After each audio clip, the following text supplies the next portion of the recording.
bonito es llegar a estas fechas, amén. Amén. Poder recordar y celebrar el nacimiento de nuestro Señor Jesucristo. Siéntense, mis hermanos, un momento, vamos con buen tiempo. Es muy importante, hermanos, el tiempo especificar, amén, entre nosotros como iglesia, mis hermanos, y cuando nosotros saludamos o alguien más nos saluda, porque en estos días es muy fácil que cualquier persona nos diga feliz Navidad, ¿verdad? O felices fiestas. ¿Por qué? Porque también hay otras fiestas, es cierto, que se celebran como el Hanukkah en los judíos, y para no ofender conciencia, sino especificar una sola feliz Navidad, entonces se generalizan felices fiestas, pero en ese feliz no hicimos nada que tenga que ver con nuestra fe, porque fiestas hay donde quiera, a la gente le gusta la fiesta, ¿verdad? La fiesta, la comida y más, y hay otro tipo de cosas, eso le gusta a la gente. Nosotros, hermanos, estamos celebrando algo histórico que no es un mandamiento, hermanos, para celebrar. La iglesia lo adoptó en su momento para recordar el nacimiento de Jesucristo. Ha sido todo un proceso, primero para ser aceptado, después para que lo aceptaron, pero a nivel comercial, llevarlo, esta fiesta o esta celebración más bien, pero a un nivel en donde va a promover la economía, donde va a haber gastos, donde va a haber fiestas, donde hay películas, ¿verdad? Todo alrededor de esta celebración. Y para mí es bien importante, hermanos, acentuar esto. No es suficiente que digamos felices fiestas.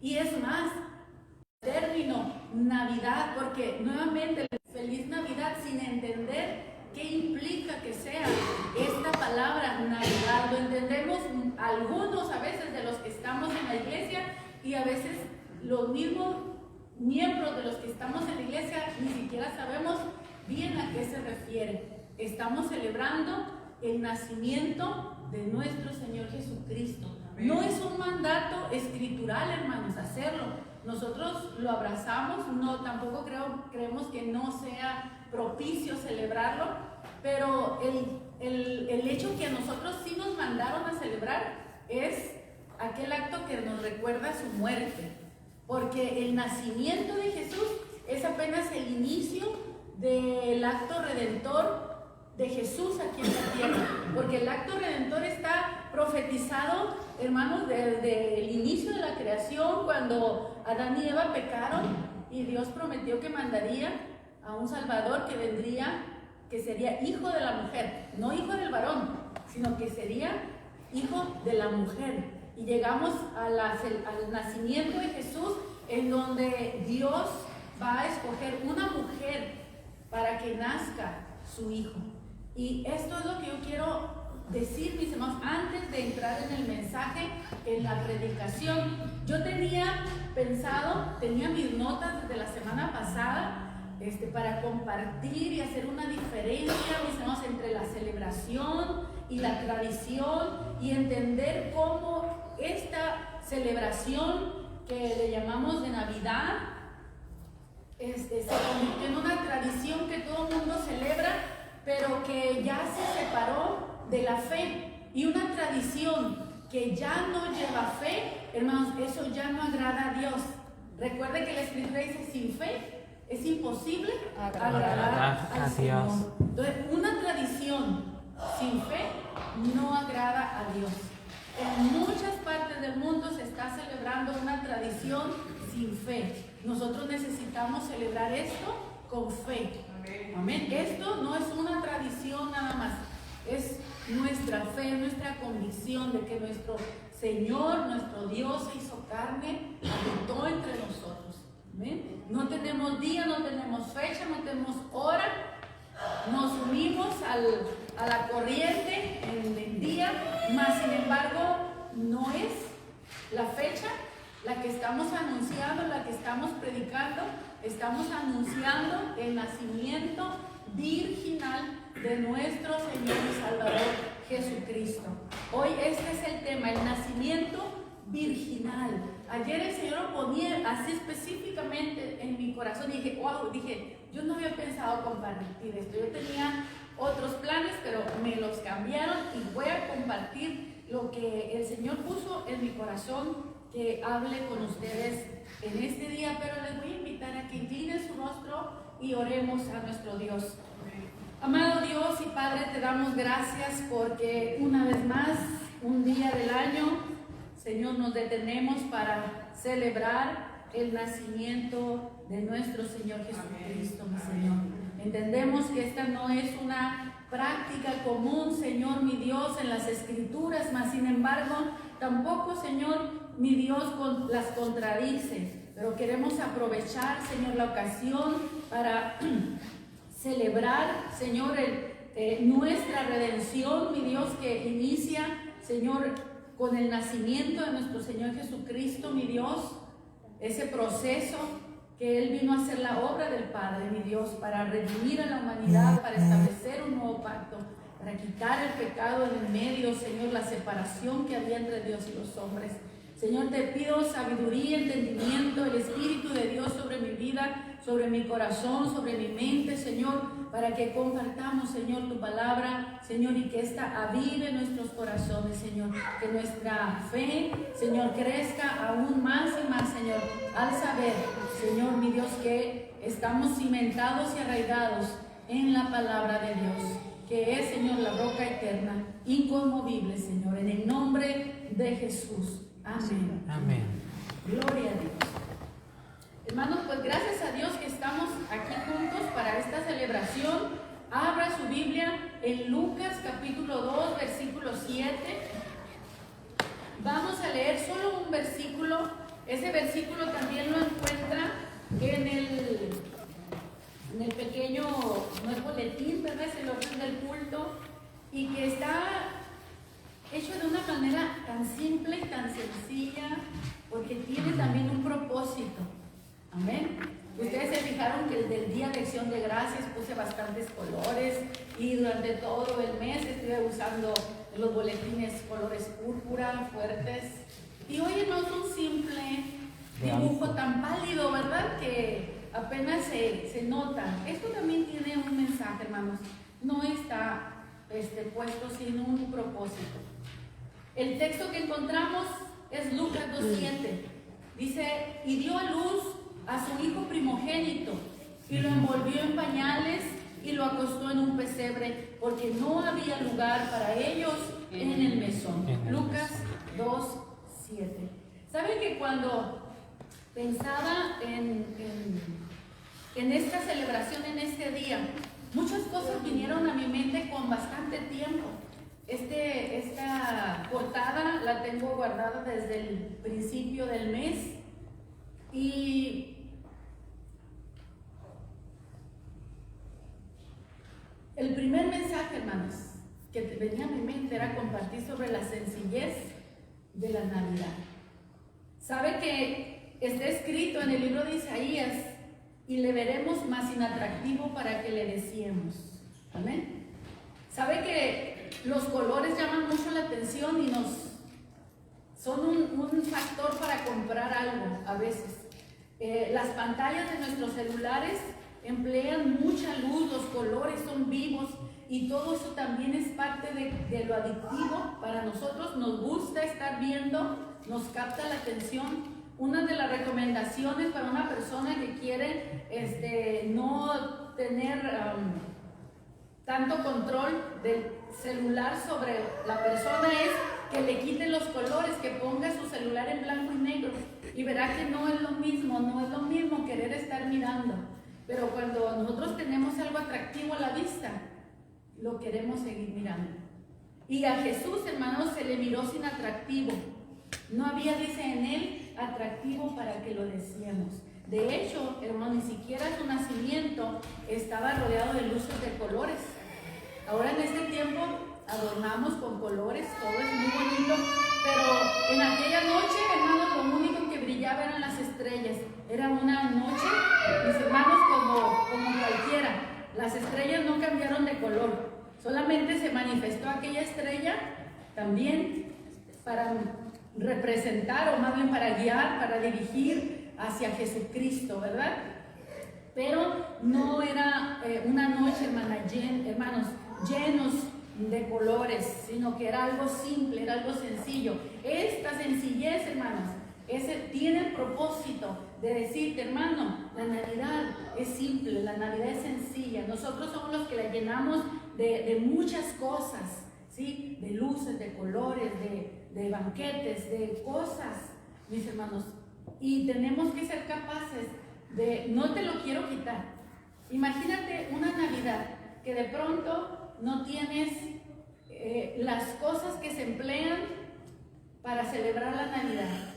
Hay personas, hermanos, que decimos, ni parece que es Navidad. ¿Por qué? Porque ya estamos acostumbrados a que el entorno nos recuerda que es la Navidad. Pero ¿y si no tuviéramos árboles de colores? Si no tuviéramos visitas, si no tuviéramos banquetes, si estuviéramos solos, ¿todavía celebraríamos la Navidad con alegría? ¿Sí? Así debe de ser, hermano, porque, hermano, les digo, todos estos son cosas que se han ido añadiendo a la tradición. Cada vez con el tiempo se van agregando cosas. Con el tiempo se agregó el señor gordo ese, ¿verdad? Bigotón, rojo, después lo hicieron, antes no era rojo, después lo hicieron rojo. Hermanos, si ya se fijó que ahora hay un nuevo personaje involucrado en la Navidad y aparece en las casas. El Grinch. Sí, dilo. El Grinch. ¿Quién es el Grinch? Bueno, un personaje de una película, ¿verdad? Y ahora está junto en las casas, a un lado de los personajes de Navidad. Entonces, fíjese cómo la tradición se va agregando cosas nuevas, pero a la vez se va alejando del sentido original con el cual se inició aquella celebración. Amén. He mirado en algunas partes, hermanos, hasta unos monitos que son tipo gnomos, algo así, que ya, pero los hacen Navidad, ¿verdad? Los hacen Navidad. Eso ya no es Navidad, hermanos. Tengan mucho cuidado. ¿Qué acepto? ¿Qué acepto? ¿Ok? Cada quien decide lo que va a hacer, hermanos, para celebrarla, pero yo lo traigo a las escrituras y ustedes siguen. Amén. Así que miren, aquí está algo tan simple, tan sencillo, solo para recordarnos, hermanos, que la Navidad se trata de Jesús. Amén. No se trata de nadie más. Amén. Muy bien, entremos, hermanos. No me voy a tardar mucho, creo. El nacimiento virginal, Lucas 2:7, como le veíamos en este pasaje de la portada de nuestro pequeño boletín, y dio a luz a su hijo primogénito porque fue el primero de ella, de María, y lo envolvió en pañales y lo acostó en un pesebre porque no había para ellos lugar en el mismo. El nacimiento virginal, mis hermanos, era necesario porque estaba escrito que de la simiente de la mujer vendría aquel que le pisaría la cabeza a la serpiente, a Satanás, que hizo pecar al hombre.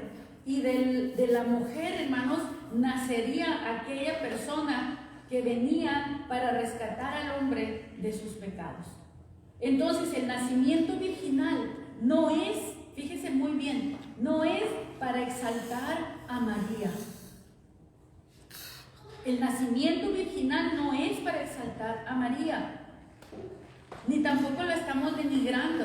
Solamente, mis hermanos, es que cuidemos también en esto de entender que el nacimiento virginal no es para exaltar a María, es para que Dios manifieste su poder. Amén. Dios manifiesta su poder, mis hermanos, y Dios sigue haciendo cosas imposibles a los ojos de los hombres, porque para Dios todas las cosas son posibles, todas las cosas, todas las cosas.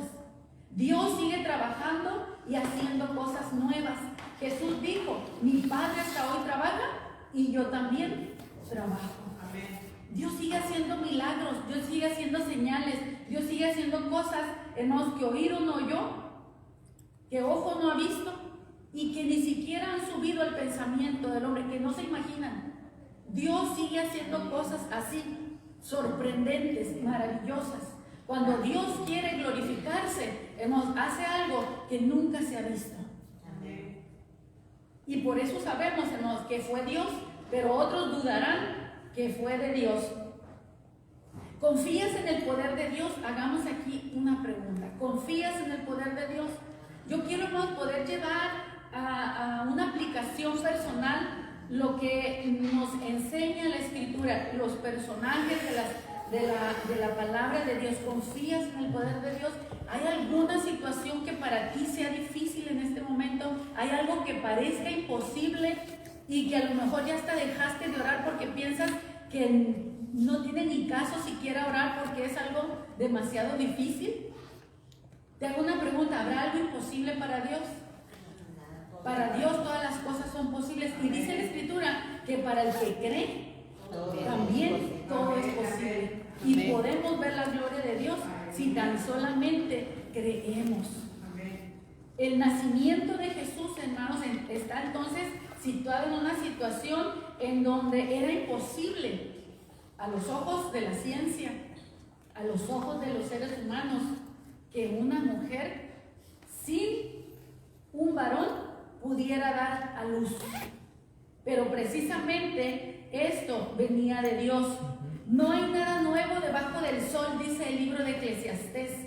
No hay nada nuevo, pero no se refiere, hermanos, a lo que tenga que ver con Dios, sino que se refiere a lo natural o lo ordinario. Todos los días sale el sol, aunque esté nublado, el sol está allí. Todas las noches hay estrellas, hay un ciclo que se repite anualmente: primavera, verano, otoño, invierno.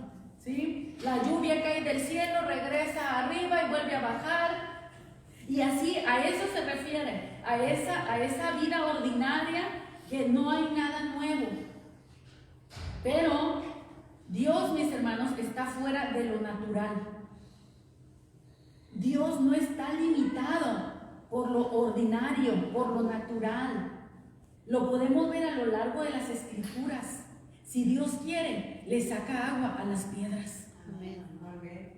Y Él mismo dijo: si ustedes se callan, aún de estas piedras Dios puede levantar hijos a Abraham. ¿Cómo lo haría? No lo sé, yo no me lo puedo explicar, no me cabe en el pensamiento cómo Dios podría levantar de unas piedras una nueva generación. No lo sé, no me lo explico, pero si Jesús lo dijo. Usó a María, mis hermanos, para hacer una señal milagrosa. Dios sigue sorprendiendo. Dios sigue sorprendiendo. Dios usó a María, así como usó a Moisés para con su vara golpear las aguas del mar y éstas se abrieron. Así, de esa manera, Dios usó a María. El nacimiento virginal, entonces, no tiene nada que ver con María, sino que tiene todo que ver con Dios. La virtud de María aquí es que todavía era virgen, que todavía no había tenido relaciones sexuales, que todavía no se había casado, no se había unido a ningún varón. Ese era su atributo o su virtud en el momento, acompañado de que era una mujer temerosa de Dios conforme a las Escrituras. Era una joven temerosa de Dios, como lo fue José también. Pero no es nada para divinizar a María, ¿sí? No es para divinizar a María. Lo que el Señor quería de la mujer que iba a ser la madre del Hijo de Dios, precisamente, era esa, que fuera virgen, que había testimonio de que se había guardado pura. Eso era lo que Dios quería, para que no se pensara que era un hijo, sino que era de una mujer. Y establecidas que la virgen, una virgen concebirá y dará a luz un hijo. Eso estaba escrito ya, hermanos. Y probablemente el pueblo de Israel no lo entendió así. Tal vez dijo: sí, pues una jovencita se va a casar virgen y va a tener un bebé. Pero nunca se imaginaron que sin casarse y siendo virgen nacería el Hijo de Dios. No lo hizo de otra manera. Fue su obediencia, su sumisión a la voluntad de Dios. La primera virtud dijimos que era pura en el sentido sexual. Y la segunda es que era o fue una mujer obediente y sumisa a la voluntad de Dios. Y aquí, mis hermanos, entran unas preguntas para nosotros. Nosotros, o tú, discúlpame si o usted, como me quiera decir, como lo quiera escuchar, ¿luchas por hacer la voluntad de Dios? Si conoces la voluntad de Dios, ¿estás dispuesto a hacerla? Vamos a aplicar estos mensajes para nosotros. ¿Te rindes a la voluntad de Dios? Eres una persona, fíjate bien, no una mujer, una persona virtuosa. Eres una persona virtuosa, alguien a quien Dios puede escoger para poner su voluntad en tus manos. Dios en este tiempo nos tiene propósitos por hacer y sigue buscando personas que quieran hacer su voluntad. Por eso hasta nos enseñó a orar en el Padre Nuestro. Hágase tu voluntad, así como en el cielo, también en la tierra. Pero aquí, mis hermanos, lo podemos modificar y decir que tu voluntad sea hecha en mi vida y a través de mi vida. Esta disposición de María, hermanos, a servir a Dios, sacrificando su propia vida, es lo que marca la diferencia. Porque muchos o todos o la mayoría creemos en Dios, pero entre creer en Dios y servirle a Dios hay una diferencia. ¿Estamos conscientes de eso, hermano? Entre servir a Dios y creer a Dios, en Dios hay una diferencia. Gente cree en Dios, pero servirle es otra cosa. Porque servirle, hermanos, es apartar tiempo para dejar de hacer nuestras cosas para hacerlas de Dios. Y hermanos, hay personas que son llamadas o somos llamadas a no solamente dejar unas cuantas cosas o una parte del tiempo, sino dejarlo absolutamente todo para servir al Señor. Jesús, cuando llamó a sus discípulos, los llamó a dejarlo todo. Y Jesús mismo dijo: el que quiera venir en pos de mí, niéguese a sí mismo. Porque para hacer la voluntad de Dios, hermanos, nuestra voluntad no puede funcionar. Nuestra voluntad debe de ser hacer la voluntad de Dios. Como Jesús dijo: mi voluntad es que haga la voluntad de mi Padre, o mi comida es que haga la voluntad de mi Padre. Eso es lo que nosotros deberíamos de buscar. Señor, ¿qué quieres que yo haga? Guíame, dirígeme. Pero sabe que nosotros queremos usar a Dios para que nos bendiga en nuestros planes, en nuestros proyectos, en nuestros deseos. Pero ni siquiera le preguntamos a Dios si Él está de acuerdo en eso que quieres hacer y tú le estás diciendo: bendíceme y ayúdeme y provéeme y ábreme puertas. Y a veces, hermano, hasta nos enojamos, nos molestamos o dejamos de creer en Dios y Dios no responde a nuestro capricho. Dios, mis hermanos, no está para hacer lo que nosotros queremos. Él no es nuestro servidor. Él vino a servirnos, sí. Cuando vino en carne, Él vino a servir y a darnos ejemplo para que nosotros también sirvamos. Pero nuestro Dios, mis hermanos, no es nuestro servidor. Somos nosotros los que debemos de entender que somos servidores de Dios. Señor, ¿qué quieres que yo haga? Fue la primera exclamación que brotó de los labios de Saulo de Tarso cuando tiene su primera experiencia de Dios. Algo en él le hizo saber que estaba delante del soberano, del Dios altísimo, y dijo: Señor, ¿qué quieres que haga? Porque la presencia de Dios, hermanos, nos inspira a humillarnos delante de Él. Y cuando nos humillamos delante de Él, le queremos servir. Señor, usa mi vida para lo que te sirva, para lo que te alcance, para lo que puedas hacer conmigo. Y si no soy muy útil, hazme útil a ti, que mi vida te pueda servir. Y a lo mejor ya somos grandes, ya no tenemos las fuerzas de los 15, de los 20, de los 30. Pero aún así, mis hermanos, no decimos, Señor, pues si ya estoy vieja y no te puedo servir. No, Señor, lo que todavía puedo hacer, usa mi vida para la gloria de tu nombre. ¿Sabe que un adulto, un anciano, tiene más potencial que un joven para servirle al Señor? Ya no tiene exactamente las fuerzas físicas, pero ahora tiene entendimiento que no tenía cuando éramos jóvenes. Y aunque teníamos amor por Dios, pero éramos cabezones y cometimos muchos errores por causa de la ignorancia, por causa de la inmadurez. Y Dios nos perdonó porque sabía que nuestra juventud no nos daba para más. Así que una persona que su cabeza se ha pintado de blanco, hermano, no puede decir, me voy a jubilar, Señor, ya no te sirvo para nada. No, al contrario, algo el Señor todavía puede hacer mejor que en tus años mozos. Amén. Amén, mis hermanos. Amén. Muy bien. ¿Le prestarías tu vientre a Dios? No tengo vientre, dirá usted, porque es varón, pero tienes manos, tienes pies, tienes boca, tienes una voluntad para rendirla al Señor. Tampoco, muchachas, mujeres, tampoco Dios está pidiendo un vientre ahora. Pero aquellas que son madres, que tienen hijos, el fruto de tu vientre, conságralo para Dios. Cría hijos para Dios. No críes hijos ateos. Enséñales a creer en Dios. Muéstrales el camino. Muéstrales el camino desde niños, desde chiquitos. El mundo, hermanos, está seduciendo a los jóvenes.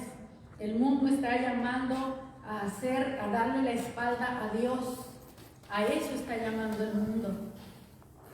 Nosotros, hermano, como creyentes en el Señor, tenemos que reforzar la enseñanza espiritual en nuestros hogares. No le enseñe religión a sus hijos, no le dé cursos de religión a sus hijos. Eso hasta en la escuela lo pueden hacer. Ya lo han hecho.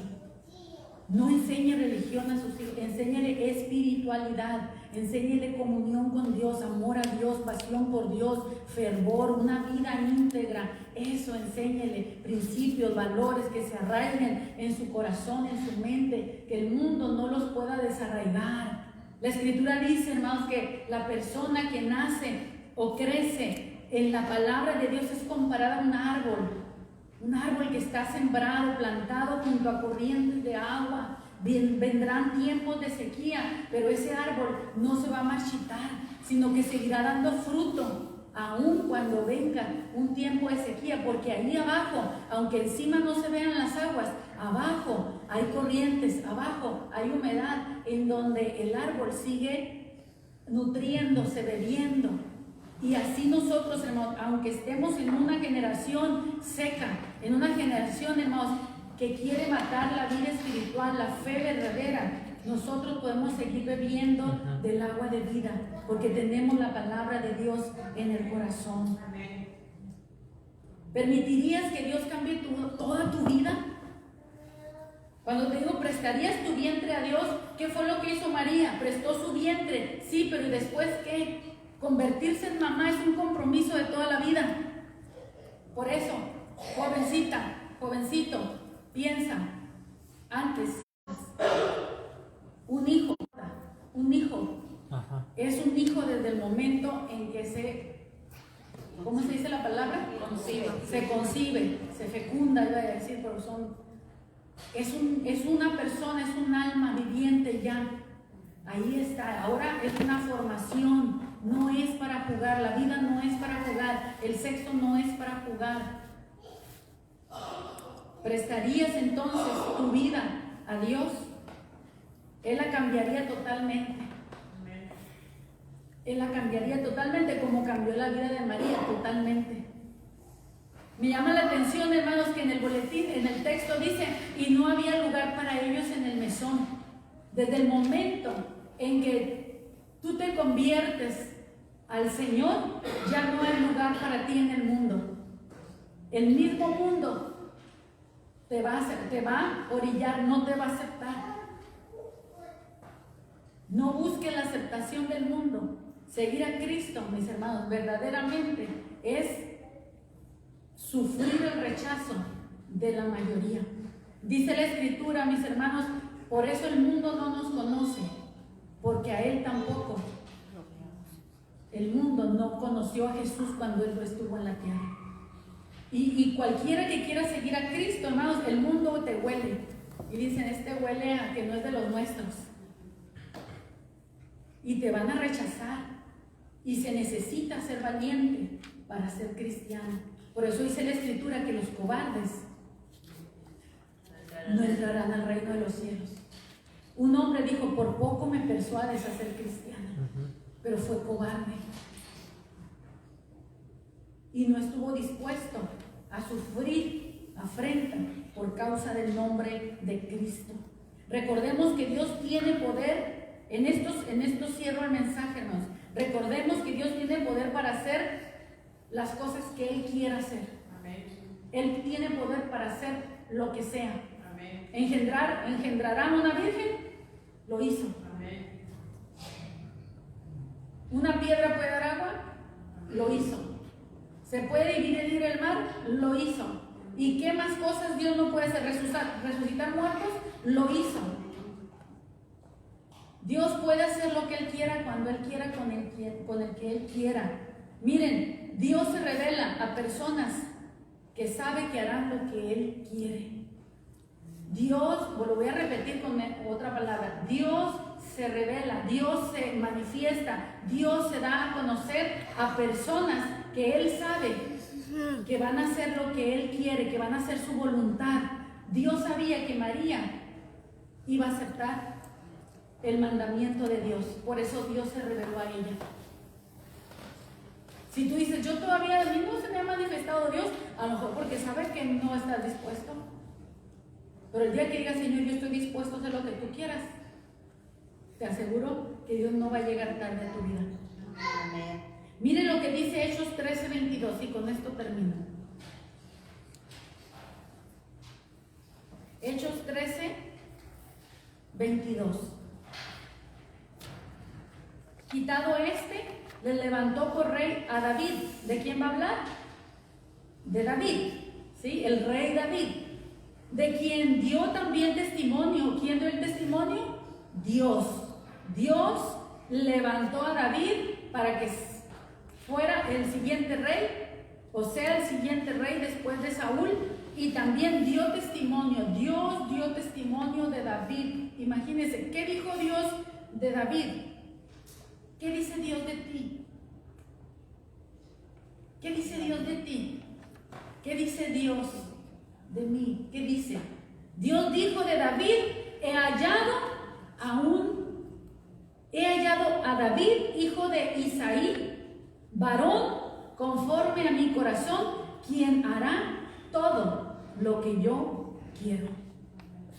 Hermanos, Dios está buscando una persona, hombre o mujer, sea joven, sea niño, sea anciano, sea alguien que esté dispuesto a hacer lo que Él quiera.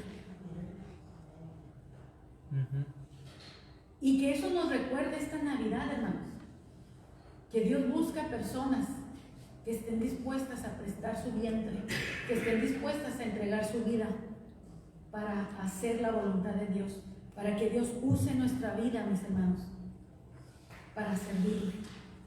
Amén. Amén. Amén. ¿Estás dispuesto a prestar tus manos? ¿Estás dispuesto a prestar tus pies? ¿Estás dispuesto? Y no es prestar, hermano, porque realmente una vez que prestas, ya no es tuyo. Le prestas a Dios tu vida, pero realmente se la estás entregando y la estás poniendo en sus manos. Mi vida, mi casa, mi familia, son del Señor. Yo desde que me convertí y que ya que me casé y que empecé a tener mis hijos, que tuve 2 nomás, decía, yo en mi casa serviremos al Señor. Amén. Yo en mi casa serviremos al Señor. Yo en mi casa serviremos al Señor. ¿Por qué? Porque yo no soy mía, yo soy de Él. Y lo que salga de mi vientre, o lo que salió de mi vientre, es de Él. Y el esposo que Dios me dio era de Él. Así que no nos queda de otra más que servirle a Él. No por obligación religiosa, sino por amor, hermanos. Porque el Señor conquistó nuestros corazones, no para seguirle un día, sino para seguirle toda la vida. Toda la vida, en las luchas, en las pruebas, en las caídas, en las levantadas, en la abundancia y en la escasez, en la enfermedad y en la salud, en aciertos y en tropiezos. Pero le servimos al Señor. Si caemos, nos volvemos a levantar y seguimos adelante, hermanos, porque esto es para toda la vida. Y como existe una primavera, hay un verano, hay un otoño y un invierno, así nuestra vida. A veces estamos en la flor de la prosperidad, de la bendición, de que todo está muy bien, pero después empezamos a sentir los calores de las dificultades, los problemas, de las crisis. Vienen tiempos donde se nos caen las hojas y quedamos sin nada. A veces ni economía, ni amigos, ni familia. Problemas vienen y van, y luego todavía se empeora más con un invierno frío, ¿verdad? Y así es la vida. Pero el Señor dijo: yo estoy con vosotros todos los días hasta el fin del mundo. Sea tu primavera, sea tu verano, sea tu otoño o sea tu invierno, el Señor está contigo. Amén. Amén. Él, todo lo que quiere de nosotros es disposición de corazón. Amén. Y por causa de esa disposición de corazón fue que María se convirtió en la madre de Jesús. Un nacimiento virginal. Amén. Póngase de pie. Amado Dios, te alabamos y te damos gracias por tu palabra. Gracias, Señor, porque hoy nos recuerdas que todas las cosas son posibles para ti, Señor, mi Dios, y para el que cree, todas las cosas le son posibles. Señor, oramos para que también te reveles, Señor, gracias, a nuestra vida, te reveles a nuestro corazón, que alineemos nuestra vida, nuestros pensamientos, nuestro corazón para hacer tu voluntad. Que estemos dispuestos, Señor, como María, como José, Señor, a aceptar tu voluntad, Señor, para nosotros. Esa voluntad puede cambiar, Señor, absolutamente nuestros planes, claro que sí. Pero tú nos darás una vida mucho mejor de lo que nosotros podíamos haber imaginado o alcanzado con nuestras propias fuerzas o con nuestros propios planes. Gracias, Señor. Yo bendigo a la iglesia, a mis hermanos, para que tu palabra no vuelva vacía, que escuchen tu llamado, que escuchen, Señor, mi Dios, que tú quieres mostrarles que tú eres ese Dios real, verdadero, pero también estás buscando su corazón, su disposición, Señor, mi Dios, a abrirse a ti, Señor. Así es. Gracias, Padre, por esta palabra. Mi Dios, no vuelva vacía en nuestras vidas, en nuestros corazones. Y una vez más, Señor, gracias por enviar al Salvador de la humanidad. Gracias. En el nombre de Jesús. Sí, Padre. Amén. Amén.